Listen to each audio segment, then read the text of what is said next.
الاغتيال هو 14 شباط مرة أخرى.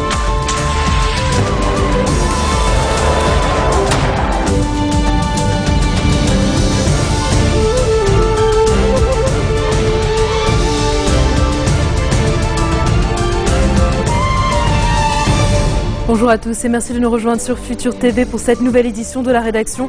Voici les titres de ce journal. Liban, l'explosion d'une voiture piégée fait une cinquantaine de blessés à Bir el-Abed, un quartier de la banlieue sud de Beyrouth, fief du Hezbollah. Les réactions se multiplient après l'explosion de Bir el-Abed. Les responsables libanais et internationaux appellent à maintenir le pays à l'écart des conflits régionaux. En Égypte, les frères musulmans rejettent la feuille de route des nouvelles autorités qui prévoit des législatives d'ici la fin de l'année. La confrérie appelle à de nouveaux rassemblements pour rétablir Mohamed Morsi au pouvoir.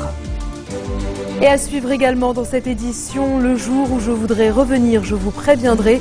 Une déclaration signée Nicolas Sarkozy. Au siège de l'UMP, l'ancien président français assure que sa participation à une réunion du parti ne constitue pas son retour en politique.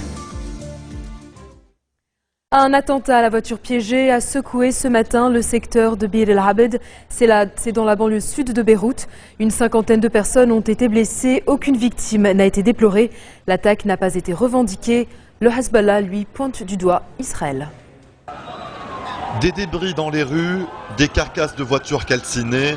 C'est le choc dans la banlieue sud de Beyrouth, fief du Hezbollah. Une voiture piégée vient d'exploser dans un parking près d'une coopérative commerciale du quartier Bir el-Abed. 53 personnes ont été blessées, on ne déplore aucune victime. J'aimerais rassurer les citoyens, il n'y a pas de morts, seuls des blessés légers. Nos services d'urgence gèrent la situation, aucune personne ne se trouve dans un état critique. Dieu est grand, il nous protège. J'étais à la maison mais mes enfants se trouvaient dans l'immeuble près duquel s'est produit l'attentat.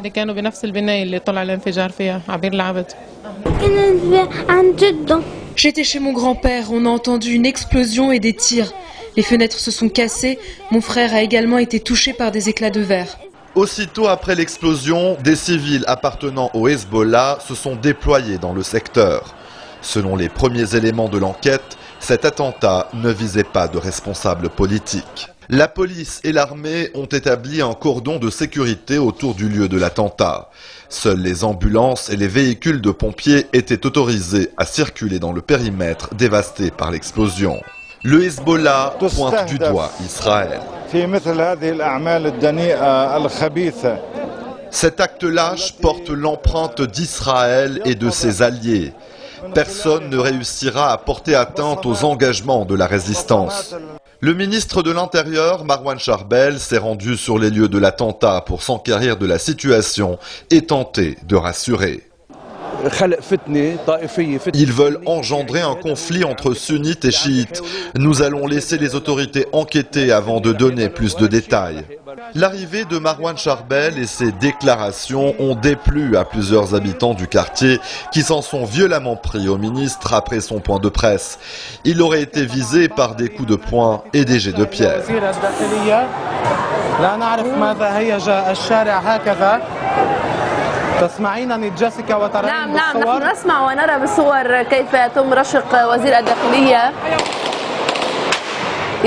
Cette explosion est le défi le plus grave lancé au Hezbollah depuis son implication directe dans le conflit syrien aux côtés des forces du régime de Damas. Le 26 mai dernier, 4 personnes avaient été blessées dans la chute de 2 roquettes sur la banlieue sud de Beyrouth. Puis les réactions se sont évidemment multipliées après l'explosion de ce matin. Le président libanais a vivement condamné l'attentat à Bir el-Abed, appelant à la reprise immédiate du dialogue entre les Libanais et au respect de la déclaration de Bravda. Michel Sleiman a également appelé les services de sécurité à démasquer les coupables. Le Premier ministre désigné Tamam Salam a quant à lui qualifié l'attentat de crime odieux qui vise à déstabiliser le Liban. L'ancien Premier ministre libanais Saad Hariri a lui aussi condamné l'attaque, appelant à la retenue et au calme face aux dangers dans la région. Il accuse Israël de vouloir engendrer une dissension au Liban en menant des opérations qu'il a qualifiées de terroristes. Hariri estime par ailleurs que l'attentat d'aujourd'hui prouve qu'il faut renforcer l'union nationale pour maintenir le pays du Cèdre à l'écart des conflits régionaux et éviter que le Liban ne soit entraîné dans une nouvelle guerre. Des propos également tenus par le Premier ministre sortant, Najib Mikati, qui accuse lui aussi les auteurs de l'explosion de viser à propager la violence au Liban sans faire de distinction entre une région et une autre. Autre réaction, celle du chef du Parlement. Nabil Berri appelle lui les Libanais à l'unité et à la vigilance après l'attentat de Bir el-Abed. Selon lui, l'explosion vise à semer la mort et des destructions, mais surtout à provoquer des dissensions entre les Libanais. Et pour Sami Jmaïel, l'explosion de ce matin dans ce fief du Hezbollah est le résultat de l'implication des Libanais dans le conflit syrien. D'après le député Kataeb, il s'agit d'une sonnette d'alarme contre toute ingérence en Syrie. Il estime que les Libanais ne peuvent plus supporter de voir de telles scènes à la télévision. Jmaïel a appelé les responsables à reconnaître leurs erreurs et à revenir sur leurs décisions car la violence engendre la violence, selon lui. Le député du courant patriotique libre Alain Aoun appelle quant à lui à des mesures rapides comme la formation d'un gouvernement d'union nationale qui se fait toujours attendre. Il estime lui aussi que l'attentat vise à propager les dissensions de la région au Liban. Il a appelé tous les Libanais à prendre conscience de la dangerosité de la situation et s'unir pour éviter tout débordement. Et puis enfin, Samir Jarja a affirmé que la sécurité du pays et des citoyens provient uniquement d'un État fort doté d'une institution militaire cohérente. Selon le chef des forces libanaises, il n'y aura pas de sécurité au Liban tant que la politique de distanciation à l'égard de la crise syrienne ne sera pas mise en œuvre. Jarja a appelé les autorités judiciaires et sécuritaires à arrêter les responsables de l'attentat le plus rapidement possible. Quant aux réactions internationales suite à l'explosion de ce matin, Israël a démenti être impliqué dans l'attentat. Le ministre de la Défense, Moshe Ya'alon, estime que l'attentat est le résultat de la guerre en Syrie qui s'étend vers le Liban. La France et les États-Unis ont par ailleurs fermement condamné l'attaque, ont réitéré leur engagement pour la stabilité du Liban et leur rejet du terrorisme. Paris et Washington ont appelé les Libanais à œuvrer pour éviter une escalade de la violence et préserver l'unité nationale. Dans un instant, les États-Unis envisagent d'accélérer le retrait de leurs unités combattantes déployées en Afghanistan.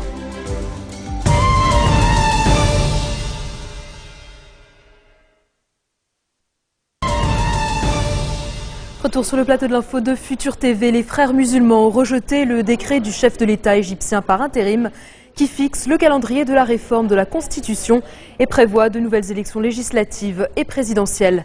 Adli Mansour a dévoilé hier soir un calendrier de transition étalé sur environ 6 mois, avec notamment la rédaction d'une nouvelle Constitution qui devrait être soumise à référendum d'ici 4 à 5 mois, puis des élections législatives et présidentielles.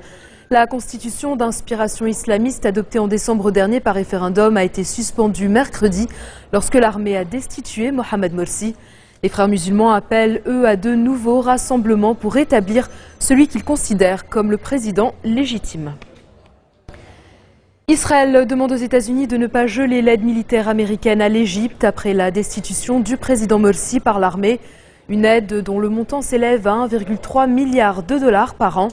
Le quotidien Haaretz cite un haut responsable américain selon lequel des coups de téléphone marathon ont été échangés sur ce dossier entre le Premier ministre Benjamin Netanyahou et John Kerry, le secrétaire d'État américain, ainsi que les ministres de la Défense et les conseillers à la défense nationale des deux pays.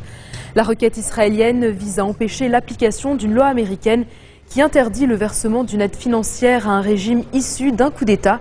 Israël craint que la suspension de l'aide américaine affaiblisse l'armée égyptienne et remettent en cause le traité de paix israélo-égyptien conclu en 1979. Les États-Unis envisagent d'accélérer le retrait de leurs unités combattantes déployées en Afghanistan. C'est ce que rapporte le New York Times, citant des sources officielles à Washington. Selon le journal, le Pentagone n'exclut pas non plus une option zéro, c'est-à-dire ne laisser aucun soldat après 2014. Toujours d'après le quotidien, Barack Obama est de plus en plus agacé par ses relations en dents de scie avec son homologue afghan Hamid Karzai. Relations qui se sont à nouveau détériorées le mois dernier après l'annonce de l'ouverture de pourparlers de paix entre les États-Unis et les talibans au Qatar. Les États-Unis, qui disposent encore de 63 000 soldats en Afghanistan, vont ramener leur contingent à 34 000 hommes d'ici février prochain. Le sort d'Edward Snowden, toujours en suspens, l'ancien consultant informatique est recherché par les États-Unis en raison des révélations qu'il a faites concernant un programme secret de surveillance des communications. L'homme est réfugié depuis plus de 2 semaines dans un aéroport de Moscou. Plusieurs pays d'Amérique latine sont prêts à lui offrir l'asile politique. C'est le cas notamment du Venezuela qui voit là une occasion de dénoncer l'impérialisme américain. Reste à savoir maintenant comment Edward Snowden pourrait rallier le Venezuela, la Bolivie ou le Nicaragua depuis Moscou, sachant qu'il n'existe pas de vol direct. Il pourrait faire une escale à Cuba, mais rien n'est encore décidé. En bref, dans le reste de l'actualité de ce mardi, Nelson Mandela est toujours dans un état critique mais stable. L'ancien président sud-africain est hospitalisé depuis plus d'1 mois dans une clinique de Pretoria. L'actuel chef de l'État, Jacob Zuma, a remercié les anonymes venus soutenir le héros de la lutte anti-apartheid âgé de bientôt 95 ans ou qui prie à travers tout le pays, ainsi que la communauté internationale pour le flot continu de messages de soutien à Madiba et à sa famille. Le bilan de la catastrophe ferroviaire s'alourdit au Québec. Au total, 13 corps ont été retrouvés, mais 37 habitants de la ville de Lac-Mégantic sont toujours portés disparus. L'identification des corps est aussi très complexe vu l'ampleur de l'explosion qui a tout brûlé sur son passage. On sait désormais que c'est un problème de frein qui est à l'origine de la catastrophe. 100 000 litres de pétrole se sont écoulés dans un affluent du fleuve Saint-Laurent, ajoutant une dimension écologique à la catastrophe. Et puis le procès du capitaine du Costa Concordia ajourné dès son ouverture en raison d'une grève des avocats en Italie. Le navire de croisière avait fait naufrage au large de la Toscane le 13 janvier 2012, faisant 32 morts. Le capitaine Francesco Schettino, qui avait quitté le bord avant la fin de l'évacuation, est poursuivi pour homicide involontaire et abandon de poste. Il est passible de 20 ans de prison. La compagnie Costa Croisière a été condamnée en avril à une amende d'1 million d'euros. Pour la première fois depuis 6 ans, Nicolas Sarkozy s'est rendu au siège de l'UMP pour une réunion extraordinaire du bureau politique.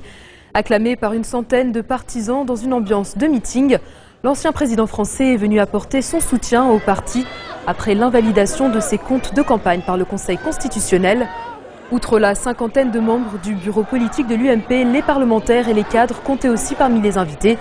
Nicolas Sarkozy a précisé que cette visite n'était en aucun cas sa rentrée politique. Son allocution a ensuite rapidement viré au discours de politique générale, avant un retour à l'essentiel et cette conclusion de l'ancien chef de l'Élysée. Si je devais revenir, je vous préviendrai. La réunion s'est tenue à huis clos. Sur ces images, Sarkozy part dans une longue tirade sur la défense de son parti au nom du pluralisme démocratique. Écoutez. Pluralisme démocratique. A-t-on ou non le droit aujourd'hui d'avoir une pensée différente de la pensée dominante? A-t-on le droit aujourd'hui, dans la République française, de défendre des idées qui ne sont pas spontanément les idées du consensus ambiant?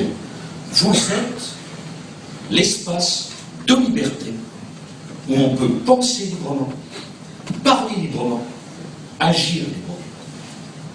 La disparition de cette famille politique impacterait bien au-delà de notre famille politique.